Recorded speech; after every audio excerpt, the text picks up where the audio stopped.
kebingungan, rasa kayak nggak punya pegangan, rasa yang kayaknya mentok, kayaknya hidup ini nggak ada solusi, kayaknya bingung harus gimana, mengalami looping yang akhirnya kehilangan jati diri dia untuk memahami bahwa solusi ada di dalam.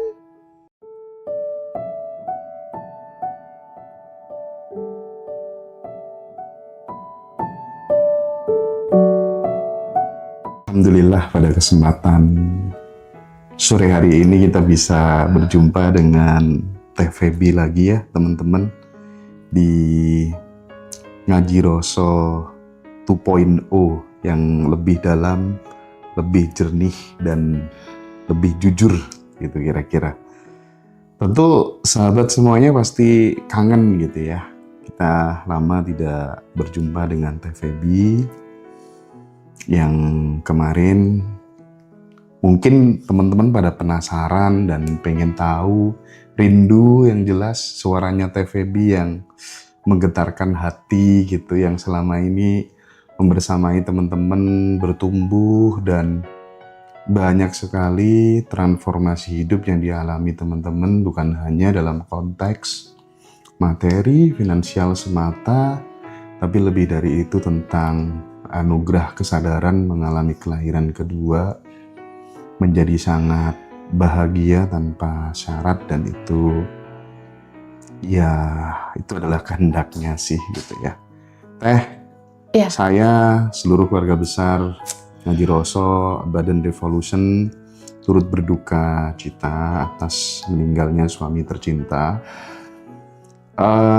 Mungkin bisa diceritakan Teh detik-detik gimana Teh Feby mendampingi almarhum suami di hari terakhirnya gitu Teh? Ya, Mas Hendra, terima kasih banyak. Sebelumnya aku mau ucapin terima kasih sebesar-besarnya pada Ngaji Roso dan keluarga besar Abundant Revolution, atau yang lebih luas lagi daripada itu. Karena pada saat waktu suamiku meninggal, itu karangan bunga di komplekku penuh, Mas. Betapa wujud cinta yang begitu besar gitu dari keluarga besar Abundant Revolution dan teman-teman alumni kemarin itu mengirimkan satu ungkapan rasa sayang, empati, kepedulian, rasa merasakan juga perasaan aku itu betul-betul bisa aku rasakan dari karangan bunga itu.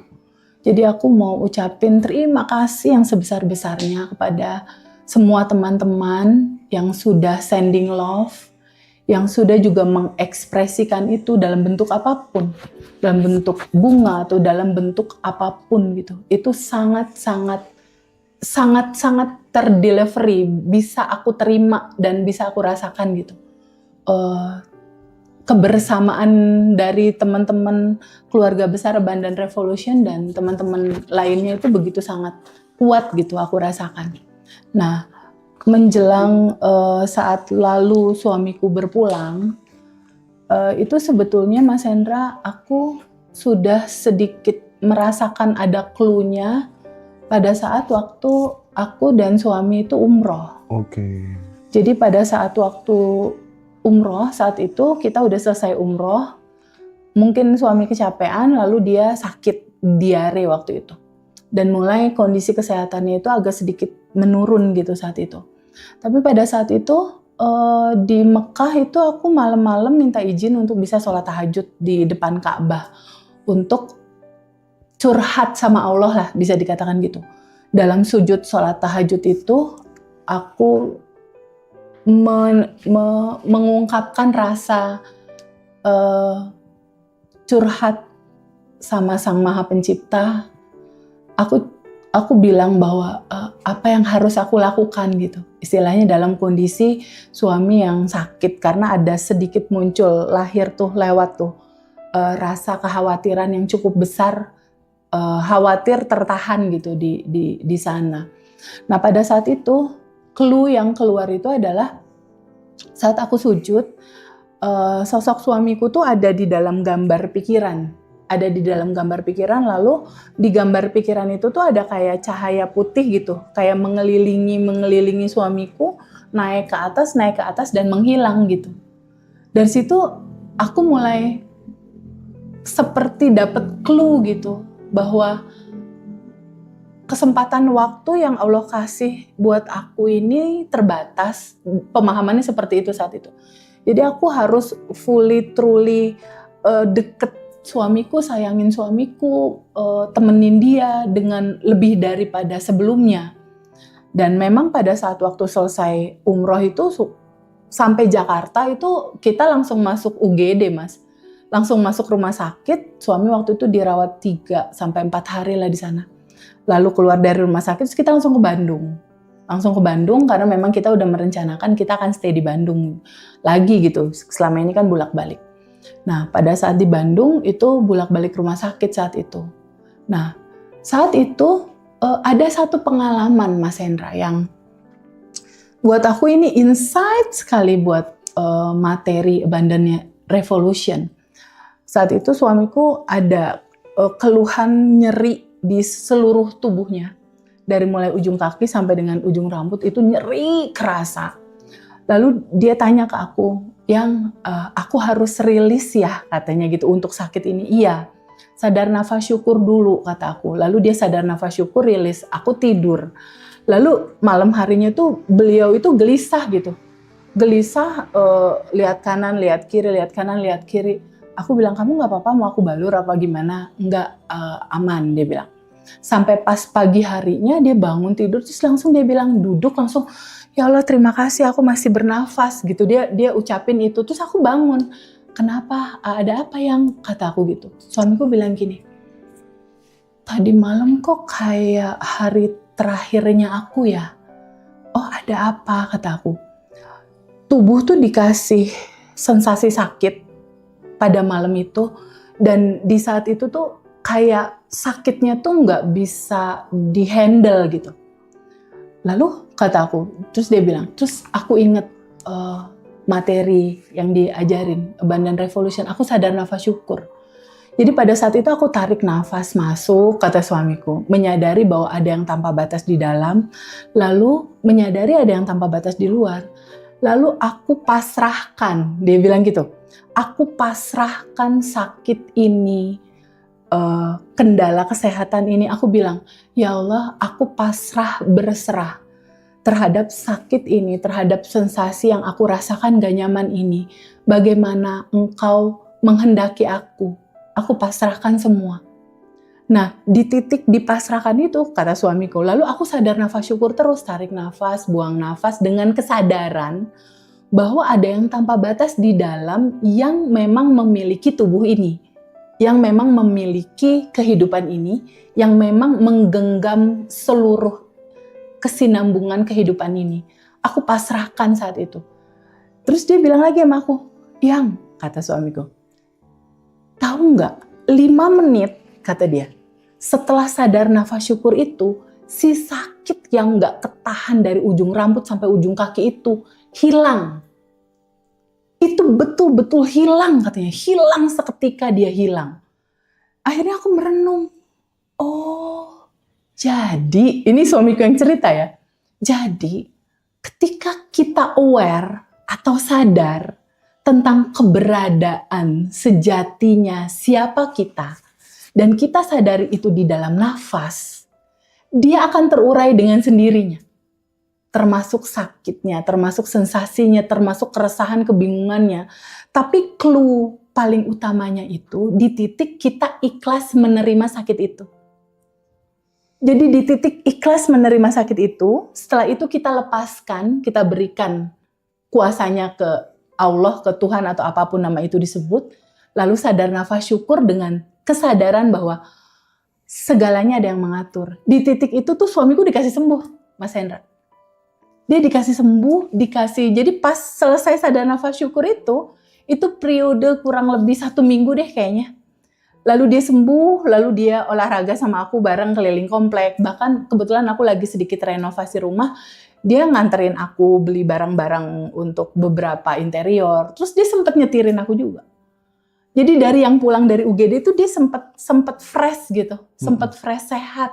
Dan kita selalu berdiskusi masalah materi. Karena jujur, support terbesar atau orang yang pertama kali memberikan ide untuk membagikan materi ini ke banyak teman-teman adalah dia.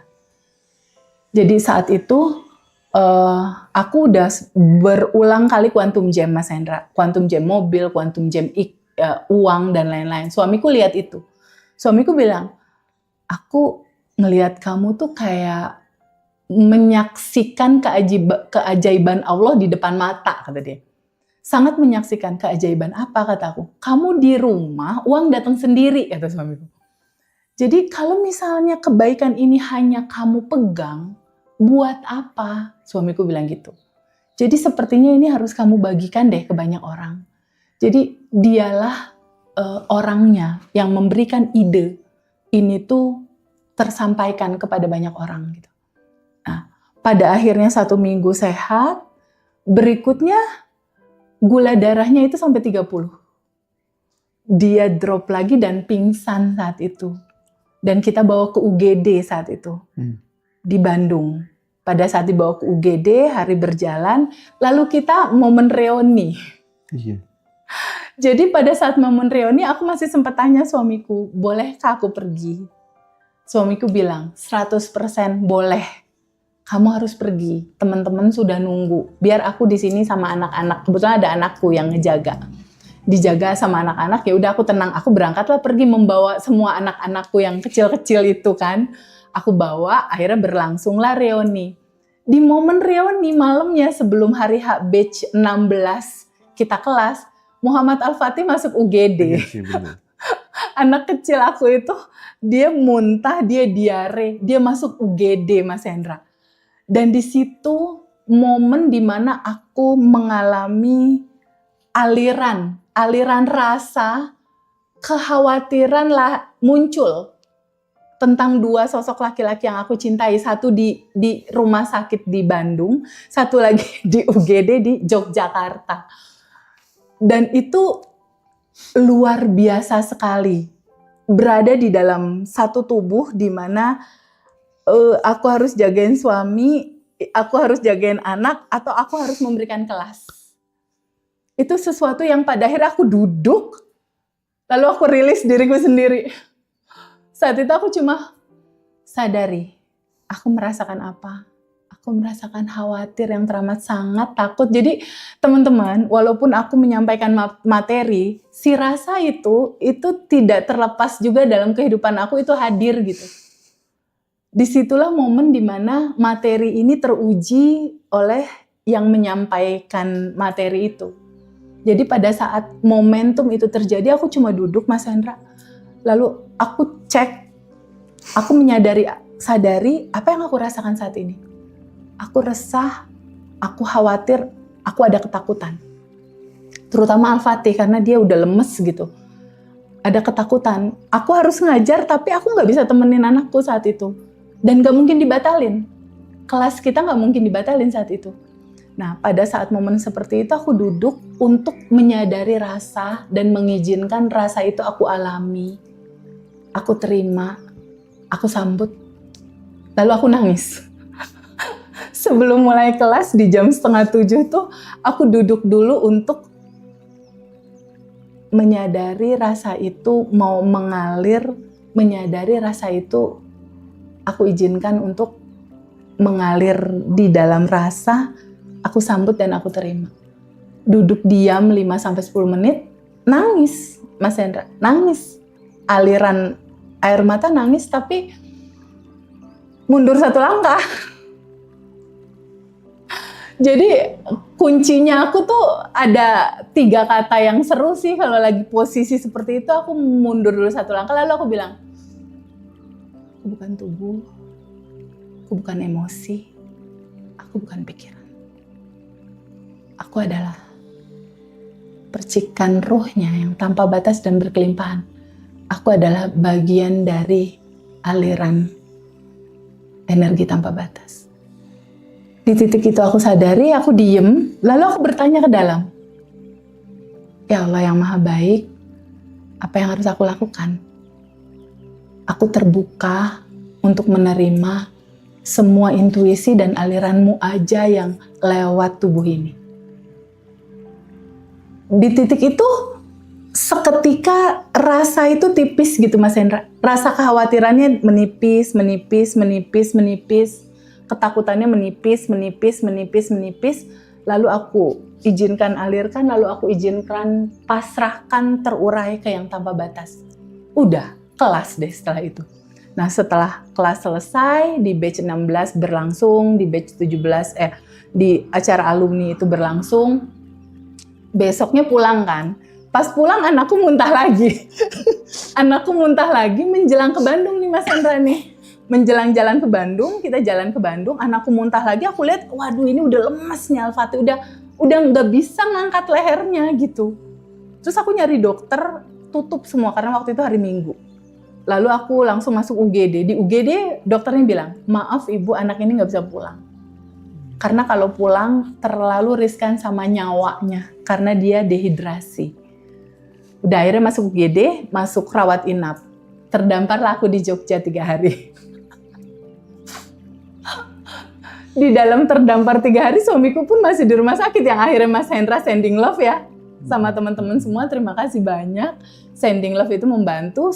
Siangnya teman-teman itu ngabarin aku sending love, Mas Hendra juga sama. Sorenya aku dapat kabar dari suamiku bisa pulang besok. Terus dapat kabar juga dari dokter Muhammad Al-Fatih juga bisa pulang. Akhirnya aku pulang. Nah, pada saat aku pulang, ternyata suamiku nggak mau makan sebelum aku datang.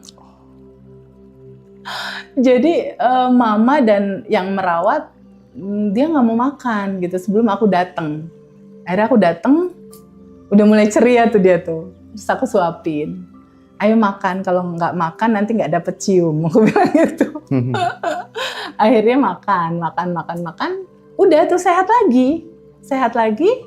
Sampai pada akhirnya hari Senin itu jam ba'da subuh deh kayaknya. Beliau muntah. Terus aku langsung manggil Aswan yang biasa suka bawa mobil. Aku bilang, Aswan anterin aku ke UGD.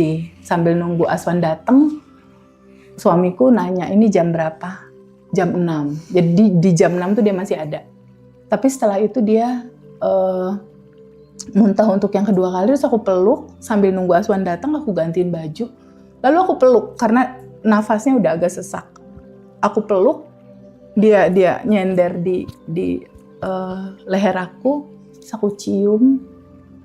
Terus yang tadinya nafasnya agak cepet gitu ya, itu nafasnya mulai hilang Mas. Jadi di situ aku peluk begitu eratnya gitu, dan aku menyadari sepertinya udah nggak ada nafas nih gitu. Terus aku cek nadinya nggak gerak, nggak ada denyut. Terus aku cek nafasnya, terus aku lihat kakinya udah dingin. Di situ aku peluk, tapi di titik itu aku kayak dikasih kesadaran gitu loh Mas, bahwa suamiku juga nggak kemana-mana juga sih Mas sebetulnya. Dari raga dia berubah menjadi cahaya dalam energi tanpa batas gitu. Jadi kesadaran itu yang aku sangat bersyukur aku kuat, bukan kuat ya, maksudnya menyadari bahwa sebenarnya cerita meninggalnya seseorang itu hanya satu fase di mana kebebasan itu terjadi. Kata mati atau meninggal itu adalah sebuah pintu di mana kebebasan itu diawali gitu. Suamiku saat ini sudah bebas dari penderitaan, sudah bebas dari emosi, keinginan ego, dan dia kembali ke sejatinya dia. Percikan ruhnya kembali ke sumbernya. Bagaikan ombak Mas yang kembali ke samudra tanpa batas, ke lautan. Bagaikan awan yang akhirnya bersatu kembali ke langit. Bagaikan cahaya, percikan cahaya yang kembali ke sumber cahayanya gitu. Jadi di titik suamiku meninggal sampai hari ke-1, ke-2, ke-3, sedih, kehilangan jelas ada. Nangis iya. Tapi tidak untuk larut dan melekat gitu. Nangis sedih iya. Tapi untuk aku sadari bahwa suamiku nggak kemana-mana, dia ada gitu. Dan aku sangat bisa rasakan itu. Jadi pada saat aku sadar nafas syukur, kan menyadari ada yang tanpa batas di dalam dan ada yang tanpa batas di luar. Jadi aku selalu merasa bahwa dia selalu ada gitu. Dan yang paling nyata, aku bisa merasakan kehadiran suamiku di dalam senyumnya anak-anak aku. Jadi pada saat aku melihat Rara senyum, Adam senyum, Muhammad Al-Fatih senyum, seakan suamiku tuh sedang berkata, aku ada di dalam mereka. Itu yang menguatkan aku sih, Mas. Jadi kalau misalnya teman-teman yang datang melihat kok TVB kuat, kok TVB tegar, kesadaran tentang pengetahuan inilah yang membuat aku nggak terlalu melekat gitu tentang segala sesuatu apapun itu. Tapi aku sayang, sangat sayang sama suamiku, sangat. Dan aku merasakan, Mas Hendra, kayaknya cinta aku bertambah besar dibandingkan sebelumnya. Karena cinta ini menembus lorong ruang waktu. Jadi justru jatuh cinta aku pada suamiku, aku rasakan itu semakin lebar, semakin besar, semakin kuat, semakin tanpa batas. Itu yang mungkin bisa aku ceritain, Mas, untuk momen kali ini. Aduh, terbawa kita semuanya ya. Tapi totoh apa tuh namanya, Teteh memang bisa jadi panutan gitu. Pas pada saat ngisi kelas itu tidak tampak sama sekali gitu kalau sedang menyimpan rasa kekhawatiran terhadap suami yang di rumah sakit. Al juga masuk rumah sakit. Itu sama sekali tidak kelihatan, bahkan justru bisa membersamai teman-teman semuanya dan have fun di kelas itu gitu. Nah, dari beberapa cerita teman-teman memang yang sudah berkunjung ke rumah, itu kayak semuanya pada heran gitu. Teteh baik-baik saja, gembira, bahkan ada yang tujuannya datang untuk menghibur, justru di sana malah dia dihibur. Malah yang nangis-nangis mereka gitu. Dan sekali lagi mewakili teman-teman ya dari Ngaji Roso, kita ucapkan terima kasih banyak atas cinta kasihnya teman-teman, perhatiannya teman-teman. Dari luar negeri juga banyak banget yang kirim sampai bunga. Detik ini masih kirim bunga, karangan bunga, luar biasa sekali. Keluarga besar Badan Revolution, mudah-mudahan kita utuh, kompak selalu. Dan momen meninggalnya suami tercinta ini menjadi pelajaran bagi kita semuanya, bahwa memang akar dari penderitaan itu adalah kemelekatan. Yes, betul. Oke. Betul. Teh, kita ingin coba kalau beberapa waktu aku ketemu sama suami gitu ya. Kalian itu kan kayak bucin banget gitu ya. Ya nggak sih kira-kira? Iya banget. Tapi meskipun bucin, tapi dirimu tetap bisa berdiri tegar dan tidak hanya terlihat kuat dan tangguh, tapi justru malah tetap bisa menguatkan yang lainnya gitu. Ini agak jadi bahan diskusi sih di banyak teman-teman gitu, kok bisa ya Teteh seperti itu gitu. Iya, karena diskusi malam kita kalau di rumah ya menjelang tidur, itu memang materi, Mas. Suamiku tuh selalu mereview setiap aku ada kelas. Reviewnya adalah dia bilang gini, masalah teman-teman apa? Coba kamu gali. Kenapa sih misal ada kasus situasi teman-teman satu hal gitu. Coba ambil satu pertanyaan mendasar kata suamiku. Kenapa sih hidup aku seperti ini gitu. Ketika hidup aku seperti ini, artinya apa yang mereka tidak dapatkan? Tentunya kan yang tidak mereka dapatkan adalah cerita tentang bab 1, siapa diri dia. Makanya dia melihat dirinya adalah identitas lama yang menderita dan kekurangan. Kan substansinya itu, Mas. Iya. Hampir semua alumni deh, latar belakangnya pasti ada identitas lama. Penderitaan dan rasa nggak bahagia. Tidak bahagia, menderita, atau menderita dan kekurangan.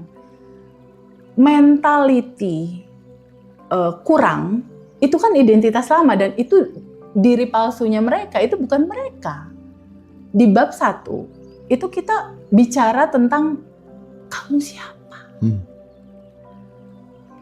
Semua orang yang merasa menderita, Mas, itu mereka tidak kenal dirinya. Saat mereka tidak kenal dirinya, mereka tidak kenal Tuhannya. Dan itu substansi, Mas Hendra. Karena sebuah perenungannya adalah kita semua sudah terlalu jauh meninggalkan yang sejatinya kita, naturalnya kita, yang sudah tanpa batas dan berkelimpahan. Sudah terlalu jauh. Mengukur seberapa jauhnya, lihat aja tingkat stres seseorang. Itu ukuran seberapa jauh dia dengan sejatinya dia. Nah, diskusi malam itu yang selalu membersamai aku sama dia.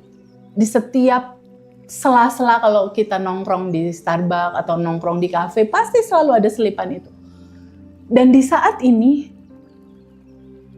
aku menyadari gitu, seminggu terakhir itu dia hanya ngomongin soal review materi aku. Artinya dia juga punya kecenderungan dan rasa yang sama untuk membantu teman-teman. Nah, pada akhirnya beliau meninggal, aku hanya merasa bahwa power energinya semakin besar gitu. Karena dia sudah menyatu dengan yang tanpa batas. Otomatis power dia begitu besar, aku dan suamiku kan adalah satu, Mas. Sambungan rasa itu juga aku bisa rasakan gitu. Bahwa pesan dia kepada aku adalah, ceritakan pengalaman bangkit kamu sama teman-teman. Tolong mereka butuh teman. Sehingga pesan itulah yang membuat ketika beliau udah nggak ada, otomatis itu yang aku jalankan. Untuk pada akhirnya setiap teman-teman yang datang berkunjung ke rumah, lucu Mas Hendra. Ini ada teman yang datang nih, duka cita kan ceritanya bawa bunga. Itu pikiran dan perasaan aku tuh nggak bisa untuk nggak nanya gini, goal kamu apa? Yang belum terjadi apa? Yang belum dirilis apa endapan emosinya? Itu otomatis. Itu otomatis keluar Mas dari mulut. Jadi kayak udah auto sistem gitu. Kalau setiap ngelihat anak-anak alumni, bawaannya pengen bantu. Jadi melupakan apa yang terjadi sama aku. Karena I'm fine. Aku baik-baik aja dengan kesadaran ini. Apapun yang terjadi, semua diizinkan. Apapun yang terjadi, semua atas izinnya Mas Hendra. Dan apapun yang disajikan dalam jamuan kehidupan, dalam sajian semesta, itu harus aku sambut dan terima. Dengan keikhlasan, dengan keterbukaan, dengan hikmah di balik ini semua. Iya. Agak gila itu. Jadi memang lucu Mas. Ada yang datang alumni, nangis dia. Teteh, yang tegar, teteh yang tegar, katanya gitu ya. Iya, aku alhamdulillah baik-baik aja. Berikutnya, kamu goalsnya apa? Belajar, udah manifest belum? Terus, satu hal deh, manifest yang paling utama kata aku. Karena kan Mas, manifestasi terindah itu adalah kebebasan, kebahagiaan, dan rasa berkelimpahan, Mas. Jadi ketika teman-teman belum manifest uang, belum manifest mobil, belum manifest apapun gitu, nggak usah itu dulu. rasa bebas dari belenggu lapisan emosi dia udah bisa alirkan dan lepaskan, terima, sadari, alirkan, lepaskan. Dan dia sudah mulai muncul tuh, ada rasa ketenangan, ada rasa kebahagiaan walaupun sedikit di hati dia. Kebahagiaan yang datangnya dari dalam ketika dia sadar bahwa dia siapa gitu. Dia adalah percikannya yang tanpa batas dan berkelimpahan. Ketika dia menyadari itu dan dia sadar dan dia aware bahwa ada kebahagiaan yang sumbernya dari sini, kebahagiaan yang memang dari sini, lalu dia syukuri Mas, itu udah manifest Mas. Ketenangan itu dia dapatkan, itu udah manifest.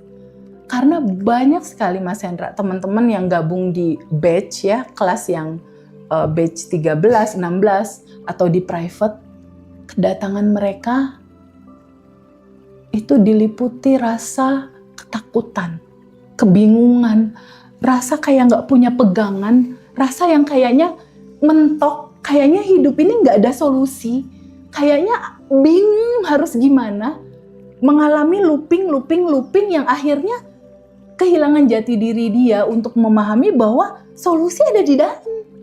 Untuk dia kenali, untuk dia terima, untuk dia izinkan alirkan, untuk dia izinkan larutkan ke yang tanpa batas. Sebetulnya sesimpel itu. Sangat simpel Mas Hendra. Solusi itu sebetulnya sangat simpel. Sesimpel kita bernafas. Oke. Itu sebuah pengambilan sikap yang tidak mudah deh untuk seorang istri yang sangat mencintai suaminya gitu ya. Tapi tadi ya kita nggak bisa apa-apa ya teh, semuanya atas kehendaknya, dan Teh Feby sudah menjadi teladan buat sahabat semuanya untuk tidak melekat kepada apapun dan siapapun. Dan yang paling penting ya perlu digarisbawahi, perubahan itu harus dimulai dengan identitas dulu yang berubah gitu. Karena ketika kemudian identitasnya udah berubah, abundant feel-nya udah dapet gitu ya, cara itu menjadi nggak penting lagi gitu, akan tertuntun dengan sendiri gitu kira-kira gitu. Tapi dari momen ditinggalkan orang yang dicintai itu teh ya, pelajaran hidup terbesar gitu teh bersama almarhum gitu, kan dirimu sudah mengalami banyak hal gitu. Apa pelajaran hidup terbesar yang teteh dapat selama membersamai almarhum sampai di detik akhirnya itu apa kira-kira teh? Ya, ada Mas. Pelajaran terbesar yang aku petik dari beliau itu, ada satu poin penting gitu ya, yang itu betul-betul sangat berkesan gitu buat aku. Satu hal di mana suamiku ini mencontohkan bagaimana dia mencintai keluarga.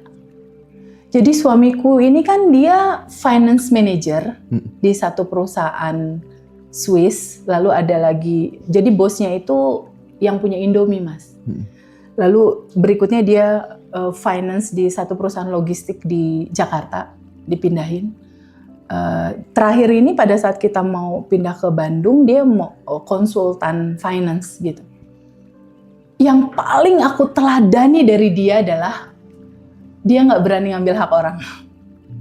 Dia jujur sekali. Itu yang aku surprise sih, maksudnya masih ada ya zaman sekarang cowok kayak gitu. Dimana dia finance, dia megang token perusahaannya Mas. Dia pegang otoritas, istilahnya kalau duit kantor dimasukin rekening dia juga bisa gitu. Tapi dia bener-bener nggak terganggu sama itu gitu. Itu yang, modal hidup menurutku yang sangat-sangat luar biasa. Terus dia tipe yang nggak terlalu suka ditraktir yang gimana gitu. Jadi kayak dia punya pride untuk cowok gitulah istilahnya. Dan walaupun aku punya uang sendiri dari bisnis aku, satu hal yang aku sangat luar biasa sih sama dia, dia nggak pernah ngeganggu uang aku. Jadi istilahnya kalau uang dia uang aku, kalau uang aku buat kamu aja sama kesenangan kamu untuk ngasih keluarga dan lain-lain gitu. Itu jarang sih ada cowok yang kayak gitu, yang mau nilai berapapun aku dapet tuh kayak nggak keganggu gitu, kayak nggak mau ngambil atau apa gitu, nggak sama sekali gitu. Iya. Dan yang paling luar biasanya lagi, dia nggak punya utang. Jadi dia selalu beli cash kalau apa-apa. dia rumah, mobil, apapun, dia ngerasa bahwa buat apa gitu. Itu yang contoh sih buat aku, yang sampai sekarang itu pada akhirnya aku tiru gitu, bahwa nih cowok punya pride, keren banget ya gitu. Dan family man banget sih. Dia hari-harinya tuh rumah kantor, nggak belok gitu. Kayaknya susah tuh Mas cari yang kayak gitu lagi. Jadi susah, kayaknya nggak ada saingannya tuh. Makanya aku mencintai dia tanpa batas. Integritas ya. Waduh,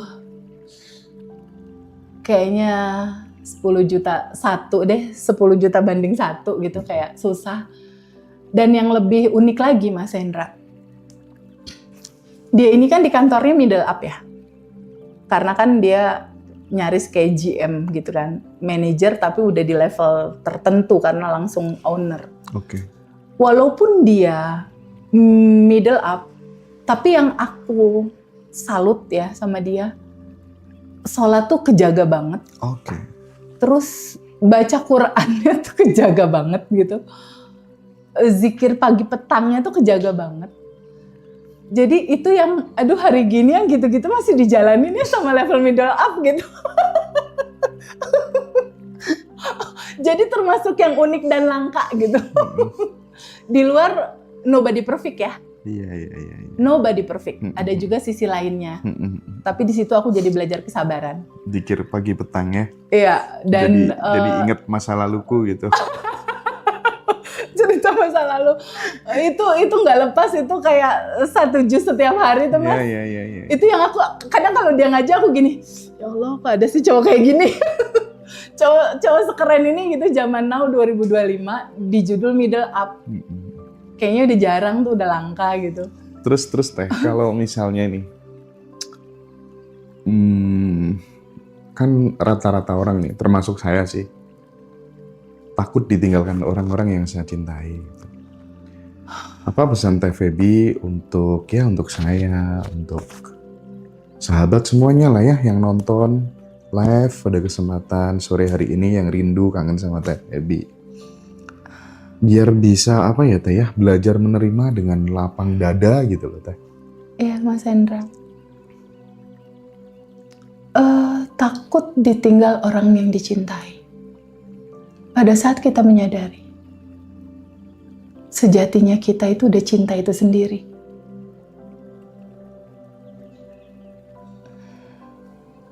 Ini penuh Mas. Saat kita mengenali bahwa cinta itu adalah aku. Dan cinta tanpa batas itu mewujud menjadi aku, mewujud menjadi suamiku, mewujud menjadi apapun. Tapi kan di sini sumbernya. Jadi ketika di sini sudah penuh dengan kesadaran itu, apapun yang terjadi di luar nggak terlalu ngaruh Mas. Walaupun berpengaruh ya. Dari sisi kemanusiaan ya. Tapi dalam perspektif kesadaran enggak. Tetap cool. Karena sadar. Iya. Dia nggak kemana-mana juga. Suamiku itu kan adalah aku. Aku adalah suamiku adalah aku. Jadi nggak kemana-mana juga. Dan tidak mati. Dan secara kesadaran. Yes. Selalu ada. Dan aku bertemu dia selalu kok dalam sholat. Iya. Dan aku jujur ya, di titik sekarang, aku nggak merasa kehilangan. Karena dia selalu ada. Keren betul itu. Dia nggak kemana-mana Mas, ada. Dan aku bisa rasakan itu. Bahkan bisa dikatakan kalau misalnya nih ya, masih ada tubuh fisik nih, aku peluk dia. Misalnya anggaplah peluk dia tuh kadarnya 10 misal.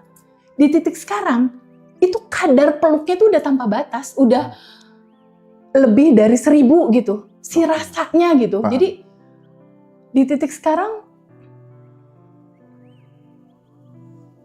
aku aku benar-benar merasakan yang namanya cinta sejati ya ini. Di titik sadar bahwa aku mencintai dia, ada tubuhnya atau gak ada tubuhnya. Hebat sih Teh Feby, bener-bener hebat. Karena aku adalah kamu, kamu adalah aku. Dan aku bisa peluk kamu kapanpun. Dan rasa itu selalu ada. Dan bukankah Allah maha pencemburu ya? La ilaha illallah. Nggak ada yang lain yang harus kita cintai selain dia, bukan? Suamiku melebur bersama dia, bersama yang tanpa batas. Jadi mencintai dia dalam ukuran yang gak terbatas. Jadi aku gak pernah kehilangan dia. Karena semangat dia, suara dia, rasa dia, pelukan dia itu masih selalu ngalir gitu. Dan aku bisa melihat dia di dalam wajah anak-anakku. Dan aku gak merasa kehilangan karena ada anak-anak. Oke, terima kasih banyak Teh atas pelajarannya agar kita tidak melekat kepada apapun, karena bagaimanapun peristiwa kematian hanya air yang membeku menjadi es dan menguap lagi menjadi air, dan begitu pula seterusnya. Betul. Dan kita menjadi menjadi saksi gitu ya, di Abundant Revolution itu semuanya mengalami pertumbuhan gitu ya. Semuanya benar-benar mengarah kembali kepada esensi diri kita yang sejati gitu. Rumah kita yang akan kita tuju gitu. Iya, betul. Dan ya nggak perlu nunggu usia tua, kita belajar bisa merasakannya saat ini. Menerima semua apa yang ada, apapun sensasi yang muncul di pikiran, di perasaan, cukup sadari penuh dan dialami total, ya, gitu ya. Dan itu pelajaran yang selama ini kita sampaikan di kelas Abundant Revolution ya teman-teman. Sekali lagi saya ucapkan terima kasih yang sudah kasih atensi full, sending love buat Teh Feby dan keluarga, buat sahabat-sahabat. Terima kasih juga kemarin yang datang di Reoni Yogyakarta dan sudah datang di Reoni Yogyakarta. Makanya kan agak nggak tahu gimana ya teman-teman nih pikirannya ya. Di Jogja udah datang nih, effort banget kan, pesawat, hotel segala macem. Luar biasa. Tapi di Bali tanggal 20 Desember itu mereka juga pada datang lagi gitu. Bahkan kalau yang di Bali itu kan daftar pertama seatnya ditaruh di depan di posisi terbaik kan. Sampai detik ini udah ada 35 orang yang udah daftar. Ini kalau nggak digerakkan oleh sesuatu yang disebut dengan cinta. Nggak mungkin deh. Nggak mungkin. Jadi kita benar-benar disatukan oleh cinta di sini ya teman-teman. Sekali lagi terima kasih Tuhan. Terima kasih semesta atas kehendaknya ya. Kita bisa sampai di titik ini. Teh Feby kuat selalu, luar biasa ya. Oke, thank you teman-teman semuanya.